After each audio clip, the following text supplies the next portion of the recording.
my channel. This is Tab Rono Disena TV Vlog. Ito po, bali latest update po para po sa paglalagay po ng bakod po sa may release po. Ito po, galing po ako sa Ayala po, bali kakatapos ko lang po mag-collapse po. At huwag niyo pong kalimutan, i-follow niyo na po ang aking bago kong Facebook page, TikTok page, Instagram page. At i-subscribe niyo rin po yung ang aking YouTube channel po. At i-follow niyo na rin po yung ang aking Twitter page ko po. Ito, tara po, silipin po natin yung hanggang saan na po may bakod po. Let's go po!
Ito po, bali nandito naman po ako ngayon sa may Algeciras.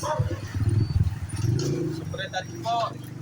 Pero unti-unti na po sila maglalagay po ng bakod po mula Duason hanggang Sobredad po dito po. Gawa po kasi po noon ay may po kasi po yung may container house po ata po ito. Tara po, silip po natin po ngayon po. Ito Ito po, bali ito may kung barangay hall pa rin po yan po, ay sigurado po maapekto po yan. Tara, balik na po tayo ulit po. Ito po, basta pag may sticker po doon sa mga bahay po, lalo na po yung mga malapit-lapit po sa release po, ay talagang matatamaan po at maapektuhan po para po doon sa pagtatayo po ng North-South Commuter Railway po. At huwag niyo pong kalimutan mag-comment po kayo at huwag niyo rin pong kalimutan, please like, share, and subscribe po dito sa aking YouTube channel po. Thank you for watching. God bless to all po. Yung mga bago pa lang po kayo sa aking YouTube channel po, huwag niyo pong kalimutan, pindutin po yung bell po.